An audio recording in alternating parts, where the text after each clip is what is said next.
নমস্কার। আজকের ভিডিওটি আমি বাংলাতে করছি, তার কারণ আমার বাঙালি বন্ধুদেরকে কিছু প্রশ্ন করতে চাই, কিছু তাদের কাছ থেকে উত্তর পেতে চাই। আমাদের অনেক বাঙালি বন্ধুরা আছেন যারা আমাদেরকে খুব সম্মান করেন, আমরাও তাদেরকে খুব সম্মান করি। এবং এমন কিছু কিছু বন্ধুরাও আছেন যারা এই কাস্ট বেসড রিজার্ভেশনকে একটু পছন্দ করেন না, এর বিরোধিতা করেন। তারা বলেন যে এই কাস্ট বেসড রিজার্ভেশনের জন্য যারা রিজার্ভেশন পায়নি বা রিজার্ভেশন পাচ্ছে না, যারা জেনারেল, তাদের অসুবিধা হচ্ছে। যারা সংরক্ষণের জন্য চাকরি পাচ্ছে বা ভালো কলেজে অ্যাডমিশন নিচ্ছে, তারা তাদের অধিকার কেড়ে নিচ্ছে। বন্ধু, আজকের ভিডিওটি তোমাদের জন্য। আচ্ছা, তোমরা যখন বিরোধিতা করো, তোমরা এটা ভেবে বিরোধিতা করো যে আমাদের জন্য তোমাদের চাকরি পেতে বা তোমাদের ভালো কলেজে অ্যাডমিশন নিতে অসুবিধা হচ্ছে। আচ্ছা, আজকে তোমাদের কাছে একটা প্রশ্ন করছি।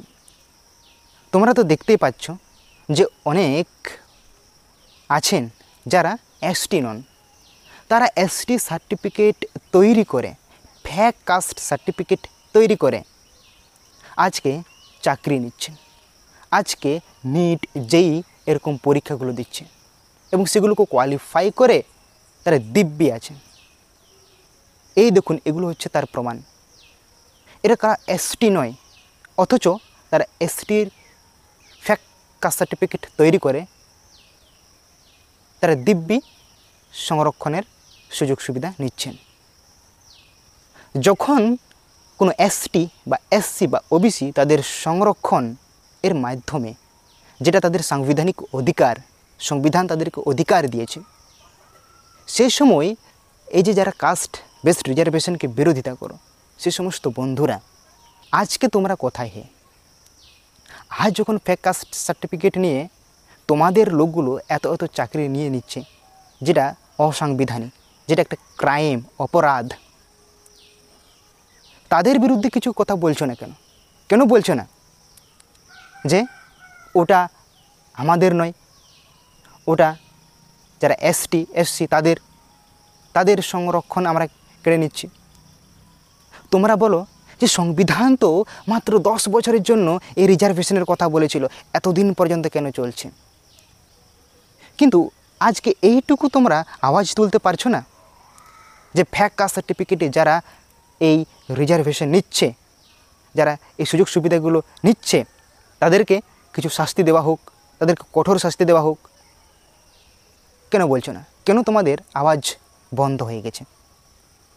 তাহলে কি তোমরা চাইছো যে এই ফেক কাস্ট সার্টিফিকেটে চলুক, হোক? আমি সেই সমস্ত বন্ধুদেরকে অনেক ধন্যবাদ জানাই, তারা এই ফেক এসটি কাস্ট সার্টিফিকেটের বিরুদ্ধে তারা তাদের মত প্রকাশ করেছেন, তারা বলেছেন। আমার তরফ থেকে তাদেরকে অসংখ্য ধন্যবাদ। কিন্তু যারা এইটুকু বলেন যে এই দেখো সংরক্ষণের জোরে ও চাকরি পেয়ে গেলো, এই এসটি চাকরি পেয়ে গেল, আমি চাকরি পেলাম না, এই জন্য ওর জন্য, কিন্তু আজ যখন ফেক কাস্ট সার্টিফিকেট তৈরি করে কিছু কিছু লোক যারা এসটি নয়, এসসি নয়, তারা সেই সুযোগ সুবিধাটা লুটে নিচ্ছে, তাদের বিরুদ্ধে কিছু বলো, কিছু একটা তো লিখো। তখন তো কিছু লিখছো না। এই প্রশ্নগুলো কেন উঠে আসছে না যে কাস্ট সার্টিফিকেট সরকার তাদেরকে কীভাবে দিয়ে দিচ্ছে? যারা এসসি নয়, যারা এসটি নয়, তাদেরকে এসটি সার্টিফিকেট দিয়ে দিচ্ছে কেন? আর এটা দীর্ঘদিনের আন্দোলন চলছে, দীর্ঘদিন ধরে প্রতিবাদ চলছে এই ফেক কাস্ট সার্টিফিকেট এর বিরুদ্ধে। এটা আজকের ঘটনা নয়, এটা দীর্ঘদিন চলে আসছে। তা সত্ত্বেও বারবার একই ঘটনা ঘটছে। আমার সেই সমস্ত বন্ধুদেরকে বলতে চাই যে এগুলো তোমরা দেখো, তোমরা ভাবো এবং কিছু করো। শুধু একজনা যে তার সাংবিধানিক অধিকার পাচ্ছে তার পেছনে না পড়ে যারা অসাংবিধানিক কাজকর্ম করছে তাদের বিরুদ্ধে কথা ওঠাও। এবং আমি আবার বলছি, আমার সেই সমস্ত বাঙালি বন্ধুদেরকে অনেক ধন্যবাদ যারা সামাজিক পরিকাঠামো বোঝে, সমাজে কী চলছে তারা জানে, কেন কাস্ট বেসড রিজার্ভেশন দেওয়া হয়েছে তারা জানে। তারা কথা উঠাচ্ছে যে এই ফেক কাস্ট সার্টিফিকেট এর বিরুদ্ধে। তাদেরকে আমার তরফ থেকে বা আমার এই ইউটিউব চ্যানেলের তরফ থেকে অসংখ্য ধন্যবাদ।